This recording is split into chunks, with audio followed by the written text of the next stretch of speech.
Do I clearly understand exactly what's wrong with my swing? This video does not give vague advice. I will scientifically and logically explain the grip and how I use my arms in the swing. To master an efficient grip and arm usage, I should watch until the end. This video builds on fundamental principles explained in my previous video.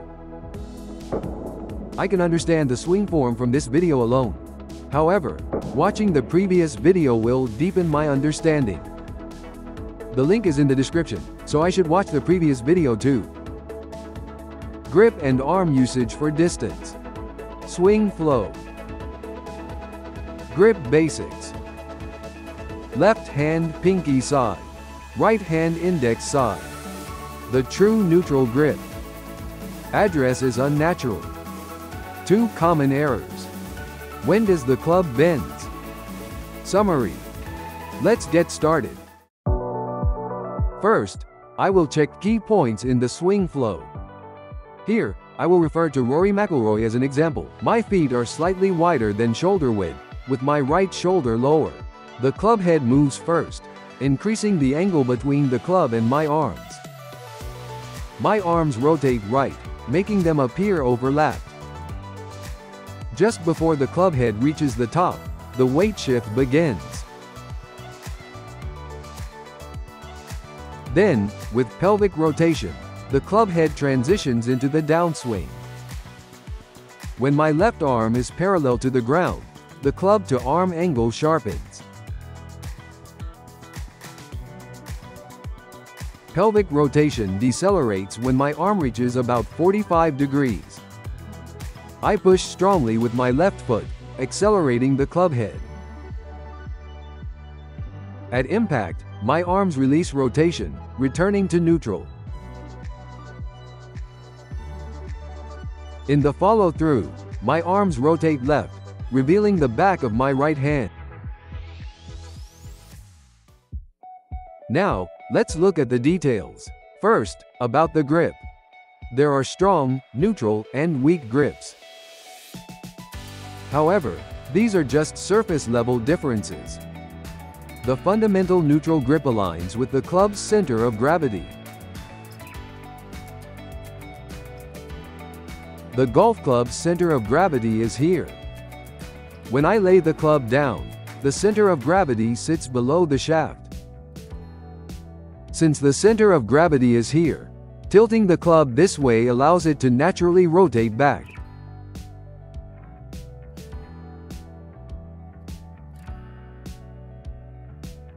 Tilting the club head makes it rotate stabilize its center of gravity.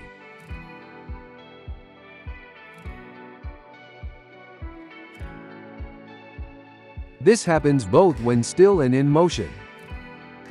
When swinging, inertia places the center of gravity behind the shaft. Swinging in this direction causes natural rotation.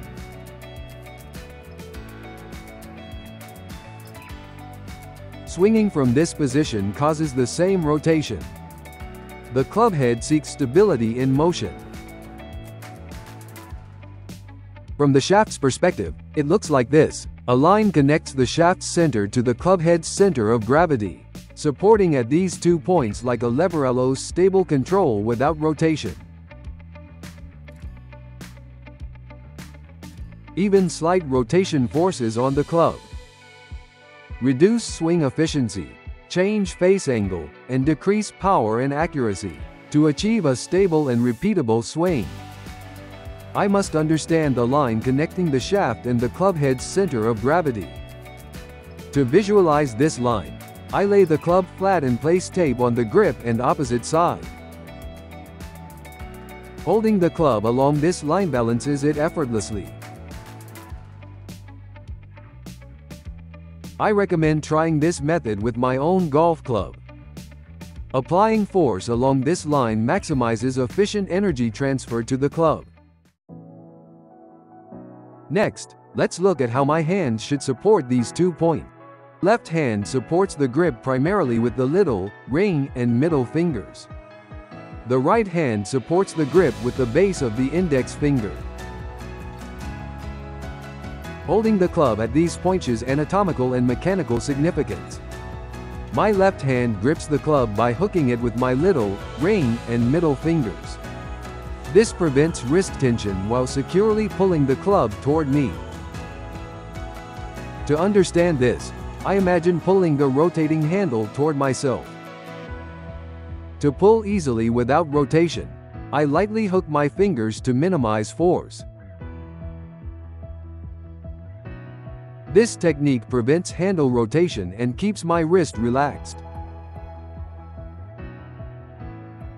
Gripping too deeply causes tension from my wrist to my forearm.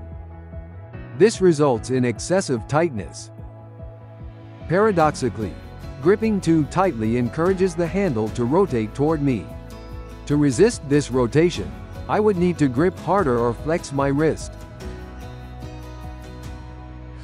Tense wrists restrict clubhead acceleration and reduce swing efficiency. To swing smoothly, I keep my wrists relaxed. By lightly hooking with my little, ring, and middle fingers in a shallow grip. Although I mentioned 3 fingers, the grip pressure is 20% little finger, 40% ring finger, and 40% middle finger. Since my ring and middle fingers naturally exert more force, it's fine to rely mainly on those 2 fingers. However, I should not loosen my little finger. The little finger side acts as a pivot for leverage. The right hand supports the club at the base of the index finger.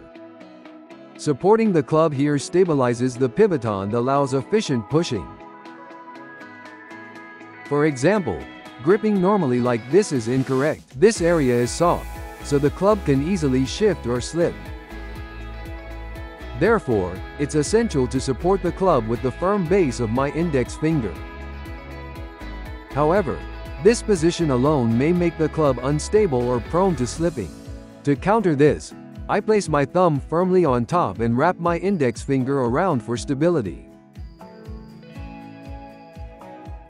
Now, let's discuss a common mistake. The mistake is using my right hand like this, while using my left hand like this to accelerate the head. I mistakenly try adding force with my right pinky and left thumb together. However, this creates opposing forces that work against each other. When my right hand moves this way and my left hand moves this way, it twists the club in my hands, wasting energy. This prevents clubhead acceleration and disrupts my swing.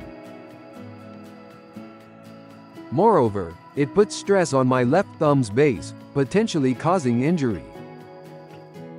To efficiently leverage the club, I must apply force as much as possible, at the top and bottom of the grip.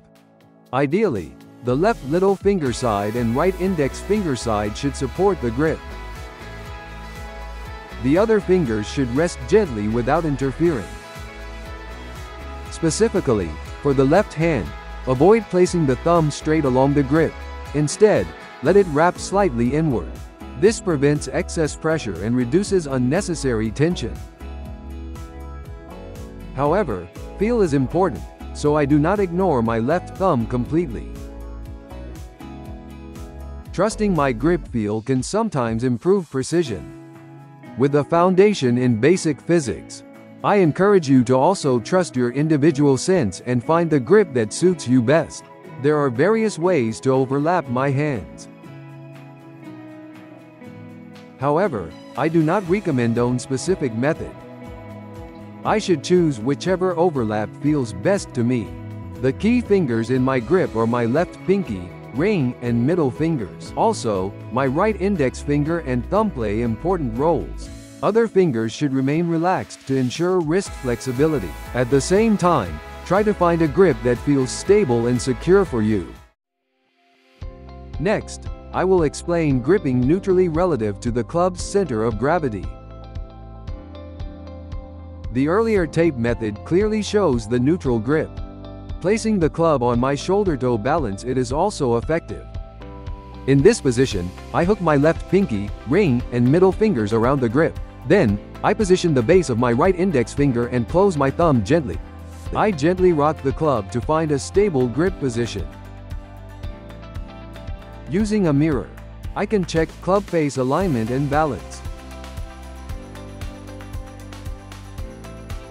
Then, I wrap my remaining fingers and lower the club. Finally, I make slight adjustments for comfort. This varies depending on the driver, but when gripping neutrally relative to the club's center of gravity, the face often points slightly left. Adjusting the club face square naturally creates a stronger grip.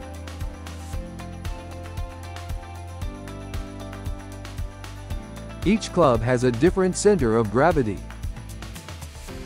So, I should find my driver-neutral grip position.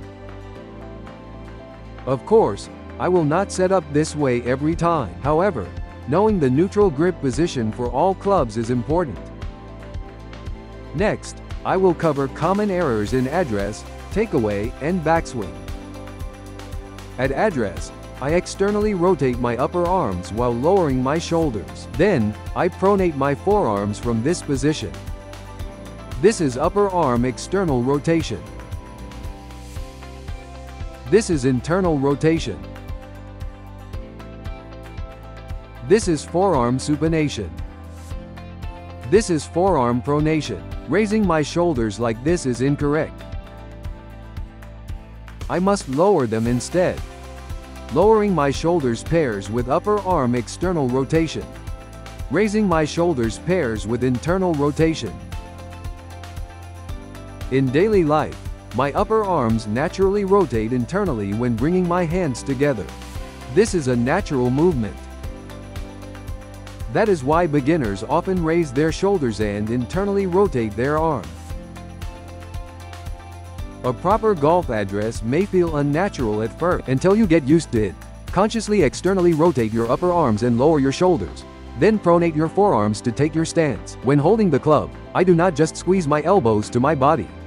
Instead, I externally rotate my upper arms. At address. This video is about the driver shot, but I'll use an iron with an angle checker to make the club face direction easier to understand. Errors often occur in takeaway and backswing, especially with my right hand. My right arm must remain externally rotated in the upper arm. My forearm must be pronated during the takeaway. When my left arm passes 45 degrees, I bend my right elbow and increase pronation.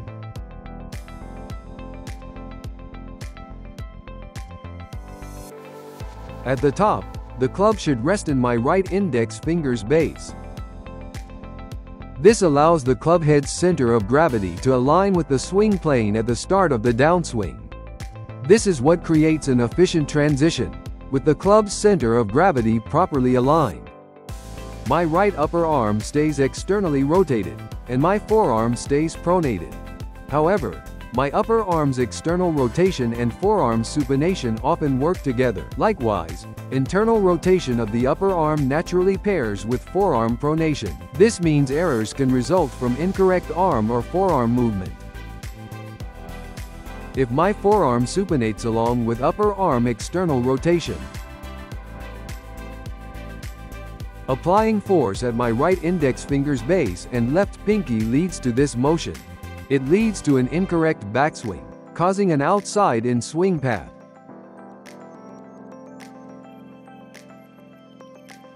Also, even if you try to drop the club to the inside from this position, there will be significant drawbacks.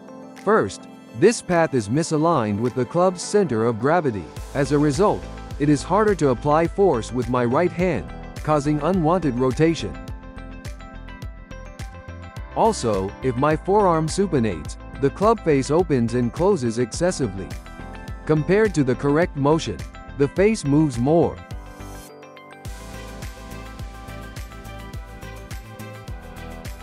With this, even a slight timing error would likely cause the club face angle to shift. In other words, it becomes a swing that's hard to speed up and difficult to keep the club face stable. If my upper arm internally rotates due to excessive forearm pronation, my arms spread too wide. Applying force along the club's balanced axis still results in an outside-in path. Trying to bring the club inside from here causes the club head to lag too far behind. Instead, I should maintain upper arm external rotation while pronating my forearm to reach the top. This aligns body rotation force with the club's center of gravity, improving efficiency. If I apply pressure at my right index finger's base and left pinky, the club naturally moves on a powerful inside-out path. Additionally, unlike the supination error, this method stabilizes face alignment. This minimizes major miss hits, even with slight timing errors. I should practice keeping my upper arm externally rotated and forearm pronated. Next, I will explain where to apply force after the backswing. I'll also analyze the direction and timing of force application. First, let's discuss the transition from the top. Here, my lower body and core pull the club along the shaft's extension.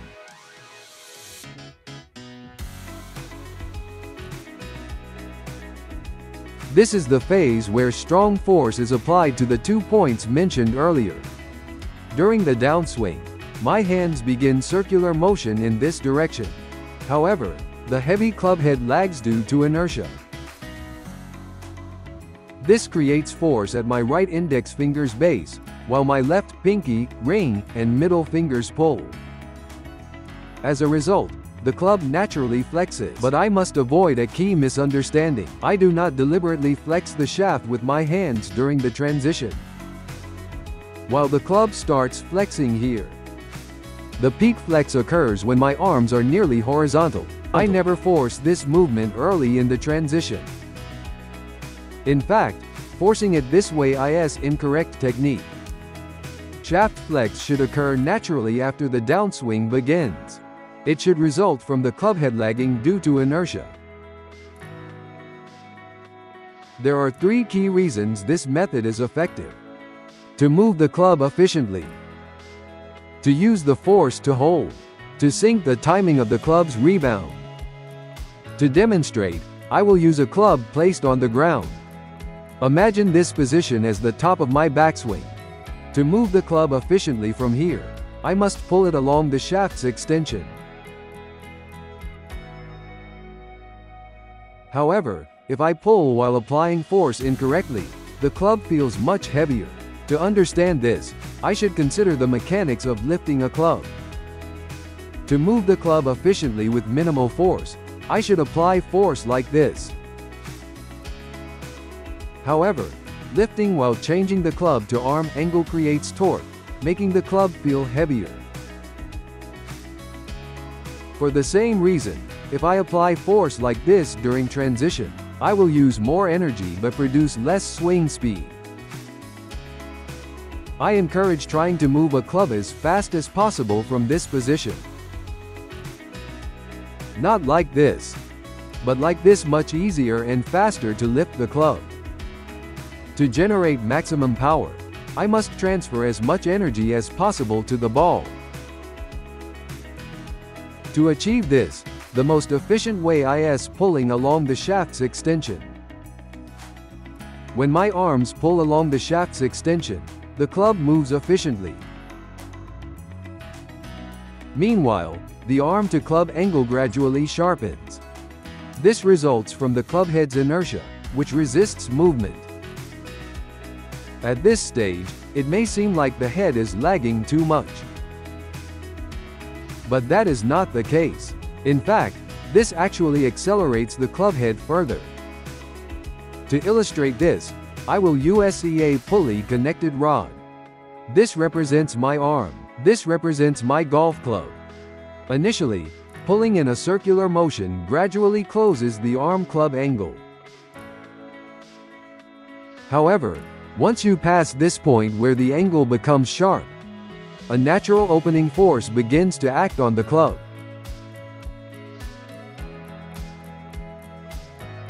First, I aggressively pull the club along the shaft's extension. This creates inertia, driving the club head forward. At this stage, rather than pulling along the shaft's extension, I pull this way. This causes the club to open, accelerating the head.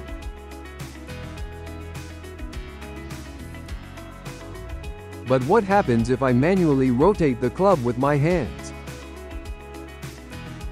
As I mentioned earlier, it becomes unnecessarily heavy at every point here. Here, and Haria force acts to bend the club backward. This wastes energy without effectively accelerating the head.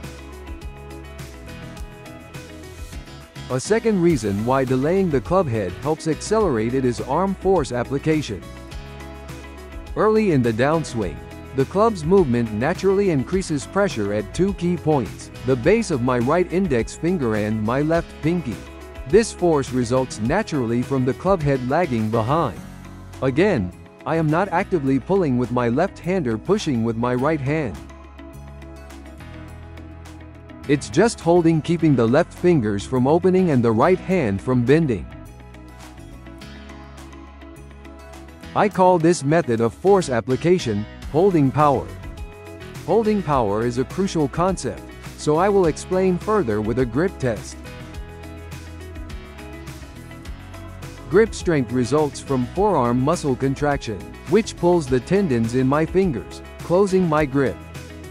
In other words, the muscles exert force while shortening. This is a type of force generation called shortening contraction. On the other hand, even with the same gripping force, keeping the hand in this shape and applying force to resist external pressure is what I call holding power. Now, let's test grip strength on this young golfer. First, his grip strength using shortening contraction measured 29.6 kg. Next, I tested his holding power. He held his grip steady while I applied force to pull the dynamometer. This tests his ability to resist external force. With this method, he produced a grip strength of 48.9 kg. Of course, friction plays a role, so it is not a perfect measurement. Both the contraction force of curling the fingers from this position and the holding force to prevent them from extending from this shape are essentially generated by the same muscles. Yet, the force output difference is significantly large.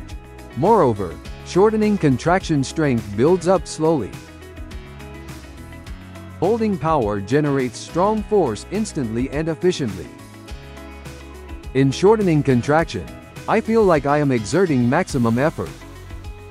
But with holding power, I produce huge force instantly and effortlessly.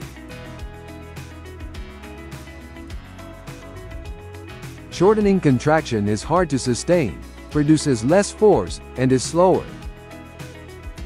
Holding power allows you to exert strong power, relatively easily and instantly. And of course, this applies to the golf grip as well. Rather than generating force through shortening contraction, like pushing with the right hand and pulling with the left, during the downswing, holding power allows me to apply greater force.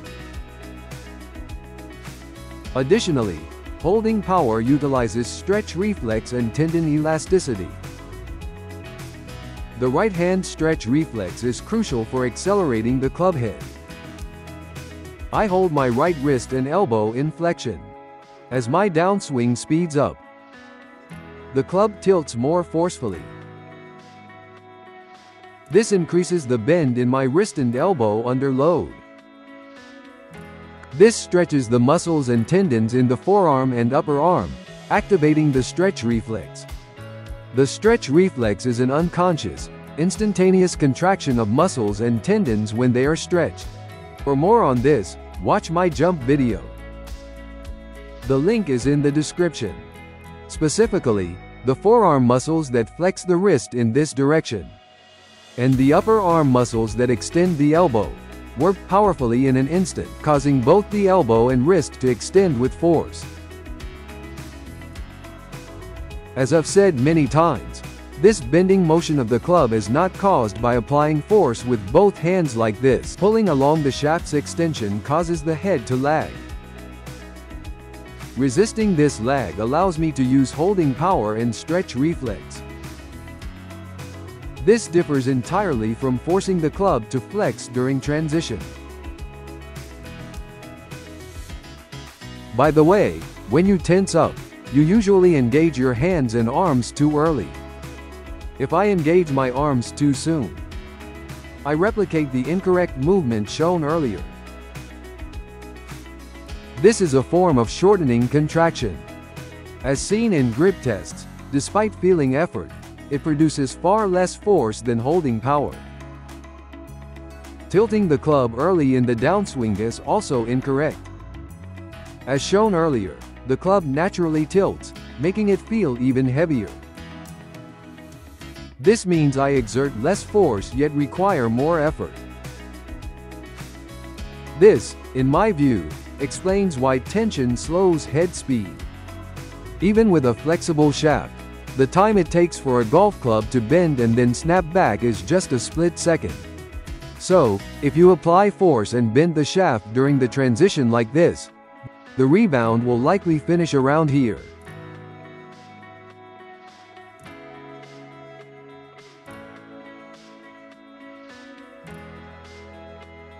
However, pulling along the shaft's extension at transition has a different effect. This maximizes shaft flex later, aligning release perfectly with impact.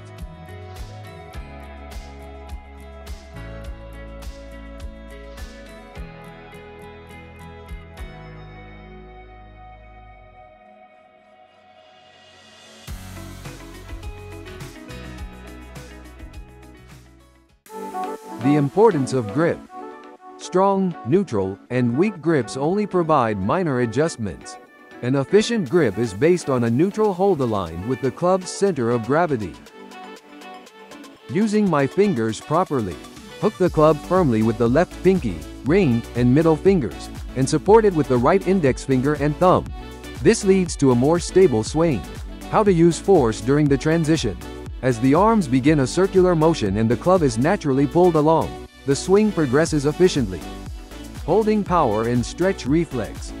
When bending the club in the downswing, it's not about forcing it with hand strength. Instead, I resist the club's inertia with holding power and stretch reflex. This accelerates the head efficiently. Avoid unnecessary tension. When your arms and hands tense up too much during the transition from the top, it reduces swing efficiency. During transition, I support the club using my left pinky, ring, and middle fingers, along with my right index finger and thumb, without excessive force. In the next video, I'll cover the core of the swing, focusing on lower body movement and weight shift throughout the motion. I apologize for slow updates, but subscribe and stay tuned. If this video was helpful, please support me through comments or super thanks. Of course, simply watching is already a huge support. Thank you for watching until the end. We were running through the fields, you had flowers in your hand. We were all chasing phantoms. Maybe you would hold them still and I'd grab on. Yeah.